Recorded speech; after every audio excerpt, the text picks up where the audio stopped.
Since the appalling revelations about FXCM's concealment of certain aspects of their business model, all hell has broken loose. However, this is just the start. The enormous catastrophe that this has created for the FX industry is yet to come. FXCM, 4 letters, very big company, massive controversy.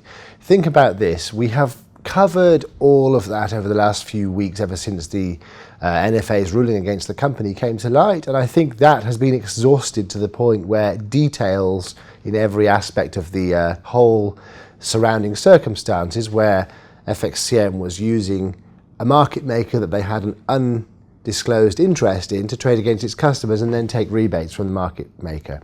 This is now something which has horrified pretty much everybody, and that the NFA, whether they suspected it for a few years or not, is kind of immaterial to a large extent. But the question is, and it isn't really a question, in my opinion, it's a reality, this entire, you could call it a catastrophe, is just the beginning.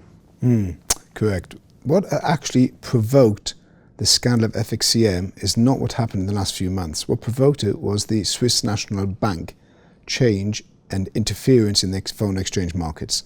From that, there was a descent of FXCM in its share price, its financing, its funding, its margin, its capital requirements. And that accelerated to a degree whereby it was unable to maintain its business model pre the Swiss National Bank interference. FXCM is only the start and an indicator of where the market's at. And the damage to the marketplace is greater than financial, it's reputational, because FXCM was a bedrock.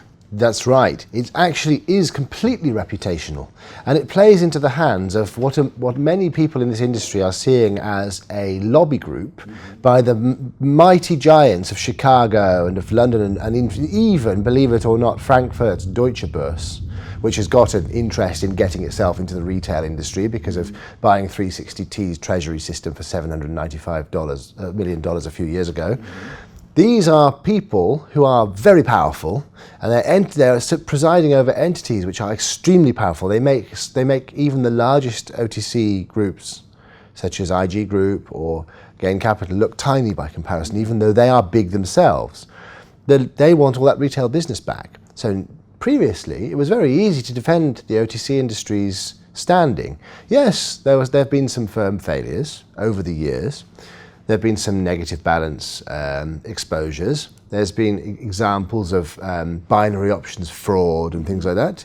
However, all of that plays right into the hands of the exchanges, saying if you put a centralized counterparty in there, there's no possibility of this kind of lack of transparency.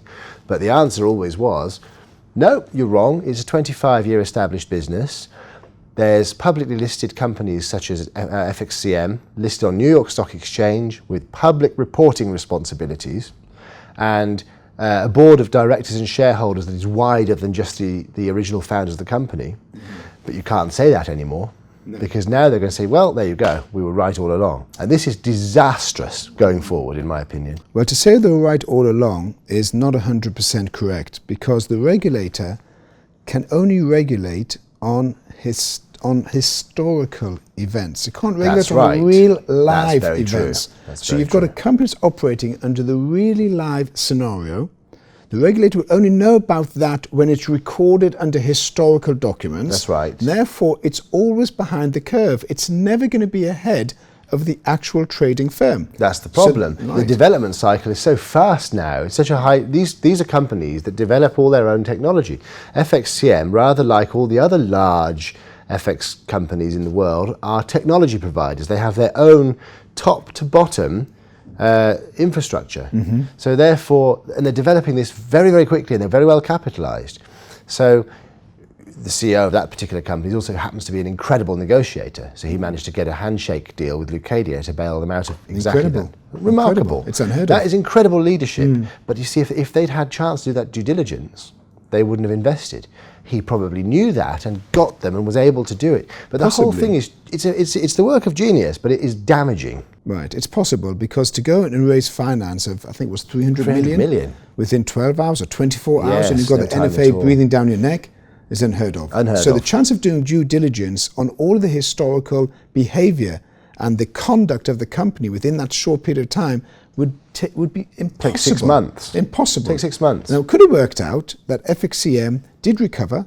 No one discovered the other back office business that they had, That's that was right. siphoning business through, and Lucidia could have come out with FXCM top and said, Yes. what a great deal. Yes, We've they done could. amazing. Yes, they could. There are many deals in the marketplace. That's happened. We don't know the history. Many. But FXCM is the starting point. It's the starting point. So this now the shock and horror has subsided because everybody has now gone into detail on it, and we've been really instrumental in extracting the full amount of data about this and getting right inside on it.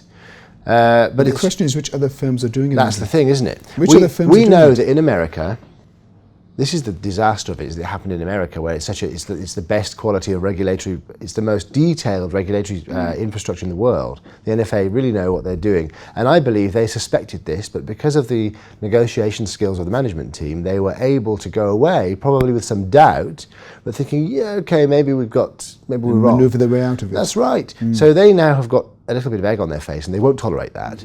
But we know that there are only 2 brokerages left that will accept retail customers, Oanda Corporation, who were very quick to go down the distasteful route of jumping on this. That was unbecoming. Then there's Gain Capital.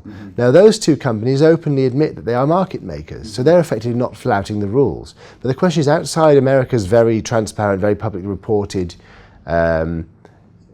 boundaries, for example, in other well-recognised jurisdictions that have got Forex industry, who else is behaving in this fashion? And if more of them come to light, then it really is something which will please the exchange lobby tremendously. Well, I think it's more of a failure on the actual regulators than a success. It most certainly is. Because each time there's a new culprit comes up and found to be guilty, it highlights the failing of the FCA Most in the certainly. monitoring systems. Because you have to understand, you've got auditors, you've got internal audit, That's right. external audit, and you've got the regulator, and each one of those bodies failed in maintaining that. Yes. Going back to Gain Capital has struck an amazing deal. Amazing. They've got all of their If they customers pay for $1 nothing. for that, as you mentioned today, if they pay $1 for that, it's expensive. It is. They'll get it for nothing and they can pretty much do their own terms.